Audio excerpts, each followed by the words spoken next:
जो भी अपने आप को धर्मगुरु समझ लेता है, कुछ भी कहने लगता है, कुछ भी शक्तियों के विषय में बोलने लगता है। शक्तियाँ क्या होती हैं, कैसी होती हैं? मैं 1 महीने के लिए अब जा रहा हूँ साधना में। अरे क्या साधना आप कर रहे हैं? क्या प्राप्ति कर रहे हैं? सिर्फ़ आडंबर ही दिखा रहे हैं। इतने सारे लोग दरबार लगाने वाले बैठे हैं, हनुमान जी की शक्तियाँ हैं। इसके बाद भी कह रहे हो सनातन खतरे में है, तो फिर और आपको क्या चाहिए?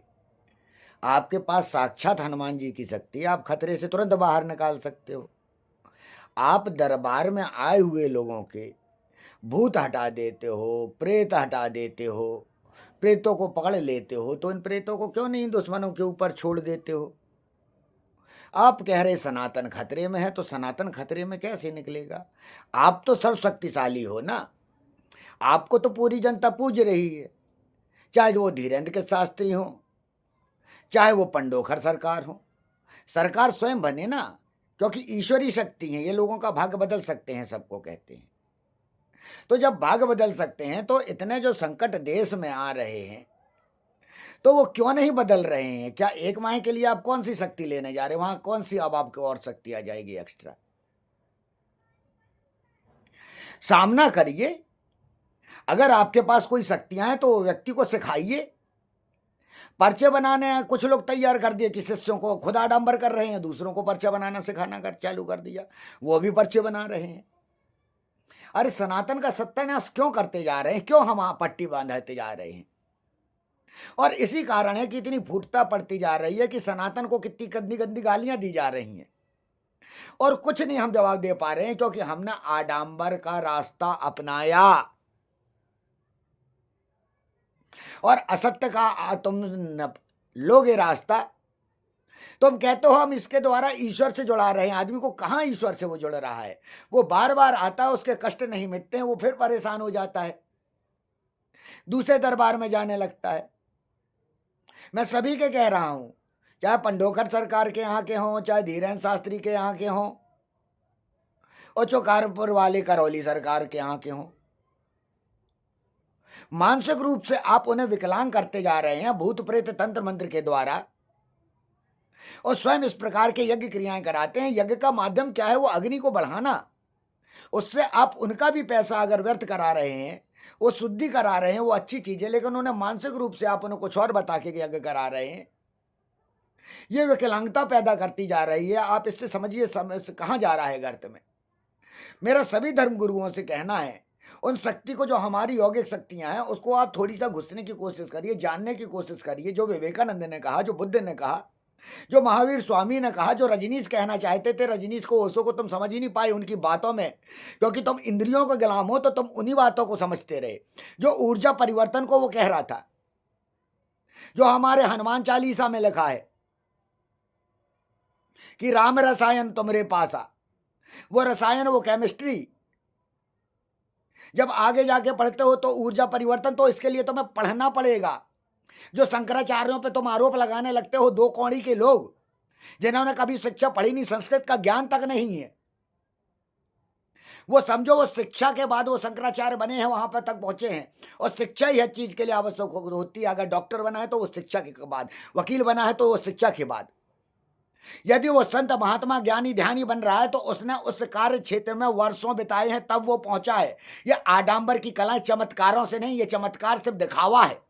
ये इससे किसी का भाव नहीं बदला जा सकता। कुछ समय के लिए सिर्फ मनोभाव बदले जा सकते हैं, तो कुछ वो छल किया जा सकता है,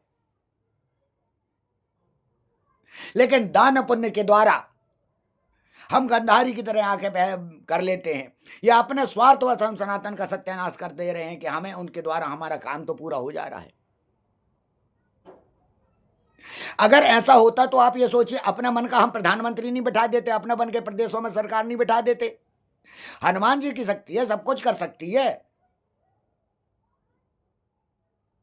उस व्यक्ति को सड़क में क्यों छाले पैदा करने पड़ते, चलना पड़ते? आपके मनोभाव से खेलना। वही तो मैं कह रहा, इंद्रियों से बचो। अगर हनुमान जी की शक्ति है और मैं अगर सिरिंज लगवा रहा हूं, तो क्या हनुमान जी की शक्ति है? हनुमान जी की शक्ति वो वायु शक्ति है जो तुम्हारे शरीर में होगी। अगर तुम्हारे वहां हनुमान जी की ऊर्जा शक्ति है, तो तुम्हें क्यों फिर भागना पड़ रहा है बद्रीनाथ, केदारनाथ, विश्वनाथ? तो हमने उस स्थान में शक्ति पैदा की ना, उसी शक्ति लेने के लिए तो जाया जाता है। शक्ति के तो केंद्र है, चाहे महाकाल हो, चाहे ओंकारेश्वर हो।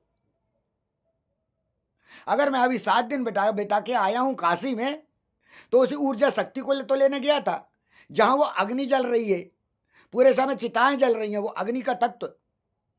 उन तत्वों के लिए तो हमें पढ़ना होगा। ये आडंबर से कुछ सनातन का कुछ नहीं अच्छा भला होने वाला। सनातन का सर्वनाश ही कर रहे हैं, क्योंकि आप मानसिक रूप से गुलाम बना रहे हैं। आदमी चमत्कार देख के भाग रहा है, और वो लोग जो जानते नहीं है, अनपढ़ हैं, गंवार, जिसको मैं शब्द कह रहा हूं तो गंवार को गलत तरीके से आप ना ले लें। गंवार का अर्थ होता है जिस चीज का उसे ज्ञान नहीं हो। और इसीलिए कई लोग बोलने आ जाते हैं, अरे वो तो ऐसे हैं ऐसे हैं। अरे आप सोचिए, ज्ञानवान बनिए, ताकतवर बनिए, आपको भीख मांगने की जरूरत नहीं पड़े। अगर आपको भीख मांगने की जरूरत पड़ रही है तो भीख अनेक प्रकार की होती हैं। आप भय दिखा के भी भीख मंगा रहे हैं, पैसा ले सकते हैं। ईश्वर का डर दिखा के भी दे सकते हैं।